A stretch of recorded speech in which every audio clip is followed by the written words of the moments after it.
Alex Kirkland here in Madrid with the TSFP morning paper review. A very misty morning here in the Spanish capital. I've got Sports and Diario AS. The front page headline from Sports: a lot of noise and not much leader. Real Madrid held to a 2-2 draw thanks to a late Santi Mina equaliser by Celta Vigo at the Bernabeu last night.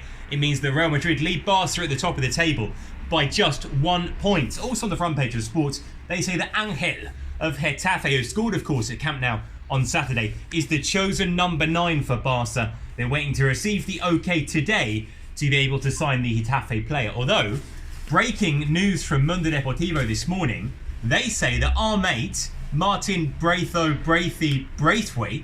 could be Barca's chosen striker and not Angel. So let's see what happens over the course of the day. That would be exciting.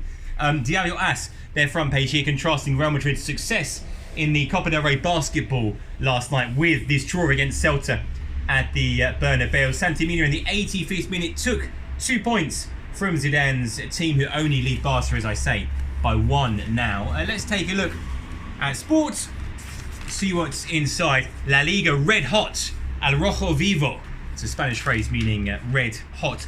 Madrid on 53 points, Barca on 52 points, and the Clásico very much on the horizon. Meanwhile, the editorial here from Ernest Falk: reality and fiction about the whistles at Camp Nou.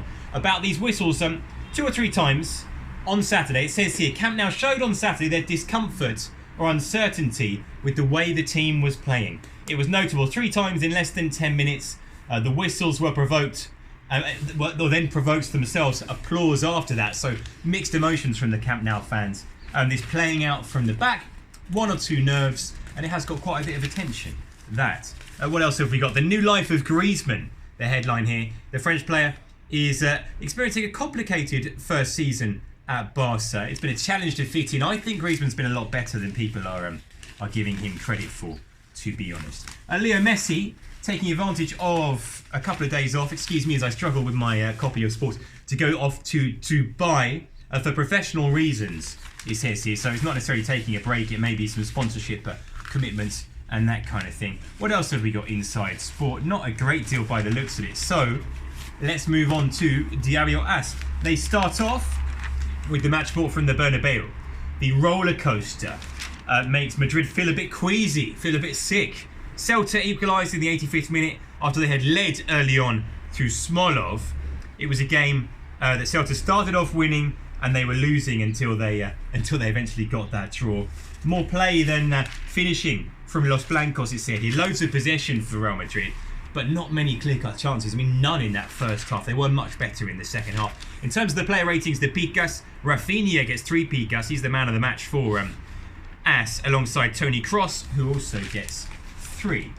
Let's have a look a little bit further on, more on this.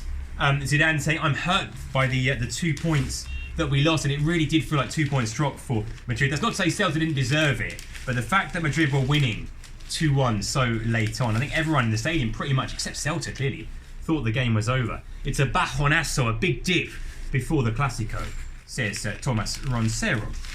What else have we got? A bit on Atletico, who of course play Liverpool at the Wanda Metropolitano tomorrow. The signing is Diego Costa. He's like a new signing, who trained yesterday all out. He'll be training, I suppose, again today, and he should be back in the squad. Good news for Atletico Madrid.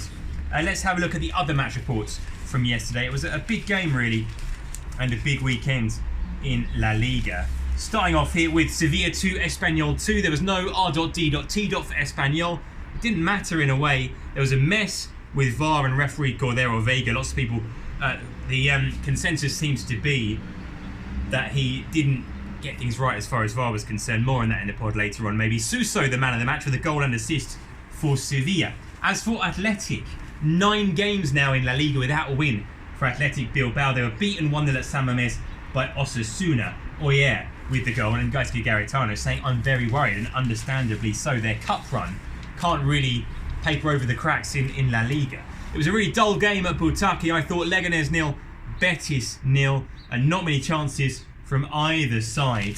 And I think that's pretty much it as far as Diario AS is concerned. Oh, nice interview with José Bordalas here. Soy un enamorado del fútbol vertical del Ajax. I'm in love with Ajax's vertical football, and a Cruyff disciple. José Bordalas, you've got him all very, very wrong. All right, that's all from me. In terms of pod stuff, I think it's going to be Sid and I for today's podcast out later on, and your Q&A will be out tomorrow as usual. Later on in the week, we've got a bonus pod talking Champions League, and we've got another episode of TSFP Presents The Debate.